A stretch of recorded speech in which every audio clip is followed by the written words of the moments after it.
Bonjour à toutes et à tous. Dans cette vidéo, nous allons parler de l'entropie, qui est une grandeur physique liée directement à deux autres grandeurs, que sont la notion de l'ordre et la notion de l'énergie.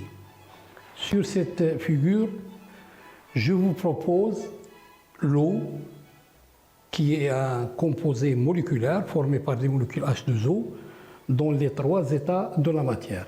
Ici, nous avons la glace. Et dans cet état, les molécules d'eau sont sur des nœuds d'un réseau tridimensionnel.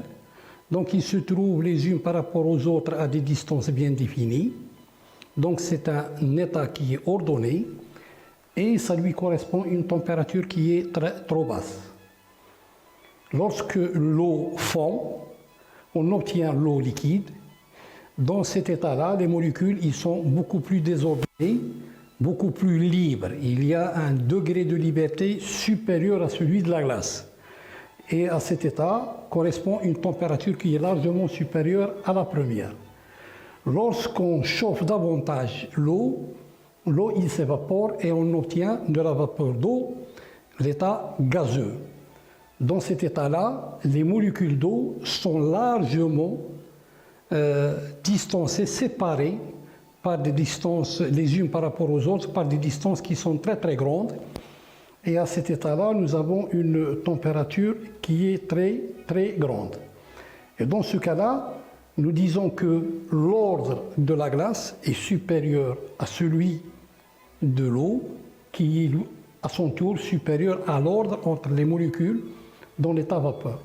Ou si vous voulez, on dit que l'entropie, elle, augmente. Revenons à cette situation de l'ordre et du désordre. Là, je vous propose trois cas de figure, trois systèmes. Dans le premier cas, nous voyons qu'il est composé par des petites sphères, des petites billes, bleues et jaunes ou rouges, comme vous voulez, mais qui sont bien ordonnées.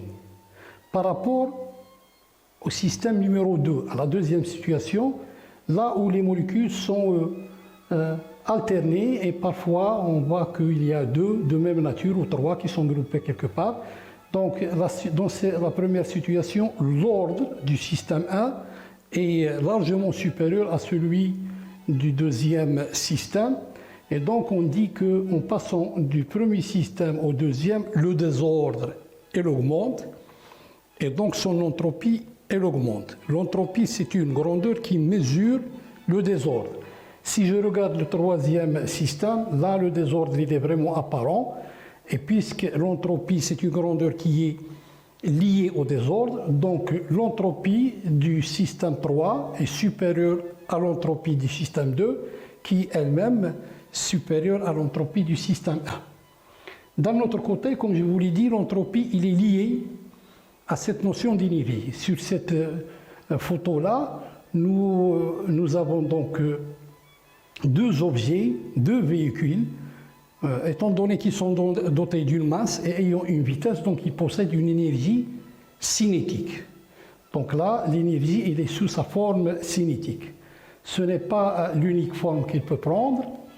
Ici, nous avons donc une décharge électrique et dans ce cas-là, on va parler de l'énergie électrique.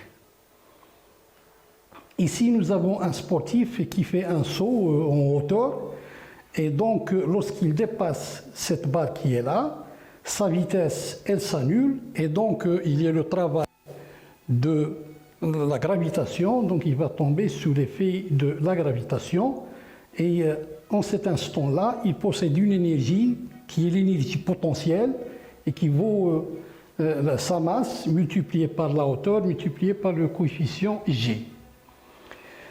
Là, c'est une molécule et je veux dire par là qu'à l'intérieur déjà des atomes, il y a une énergie qui retient les électrons au noyau et à l'intérieur du noyau lui-même, les nucléons sont retenus par des forces, la force faible, la force forte, et donc là on parle d'une énergie nucléaire. Les atomes au sein d'une molécule sont liés par des liaisons, et là donc on parle d'une énergie qui est l'énergie chimique. Là c'est une combustion, et donc c'est une oxydoréduction, c'est la combustion du bois ou du charbon. Mais ce que je veux dire par là, c'est une autre forme d'énergie qui est la chaleur. Maintenant, ce qu'il faut savoir, c'est que les formes d'énergie, ils peuvent se transformer, l'énergie peut se transformer d'une forme à une autre. Par exemple, ici, nous avons donc une pile de zinc et de cuivre, et l'énergie, si vous voulez, chimique, il est transformée en énergie électrique.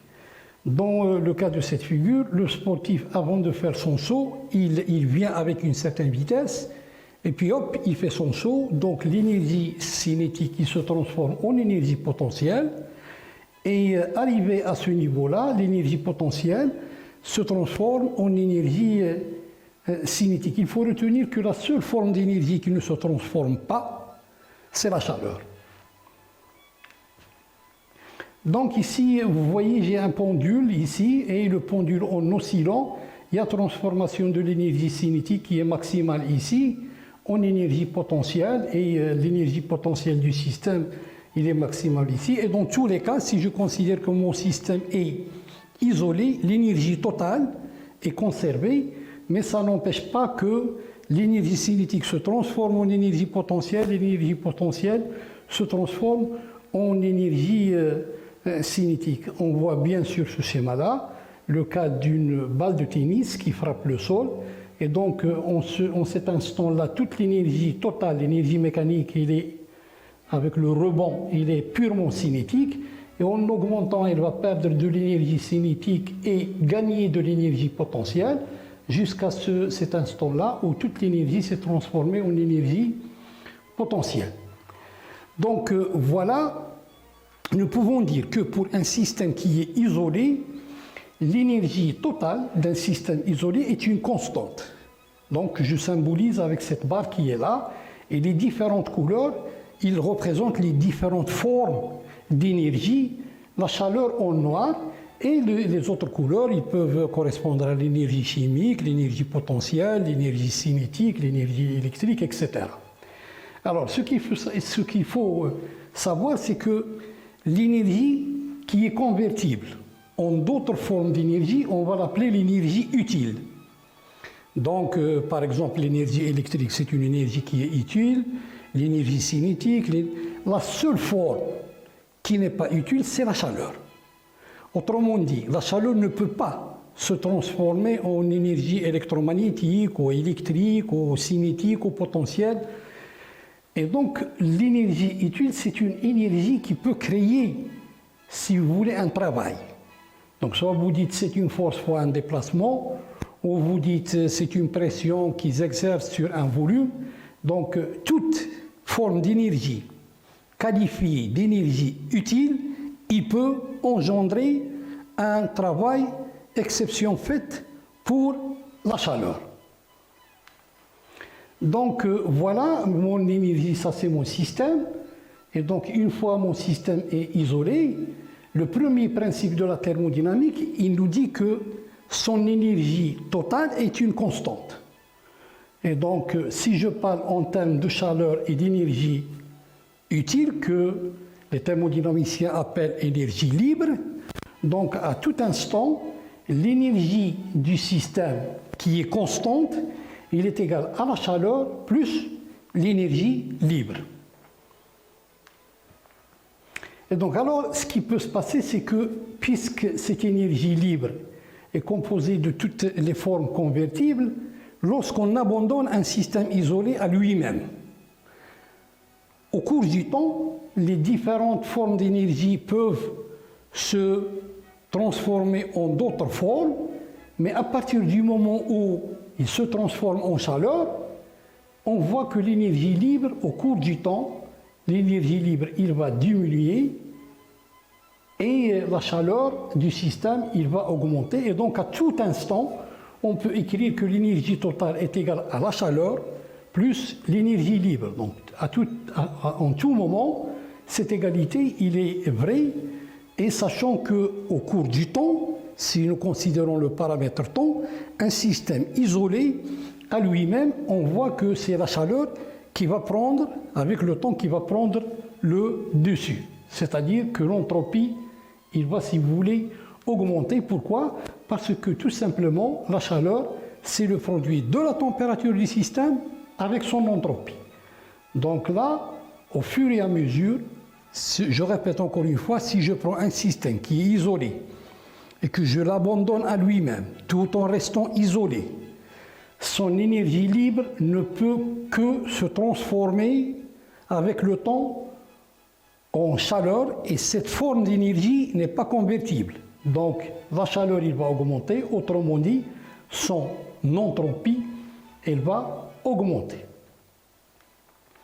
Et d'où le deuxième principe de la thermodynamique.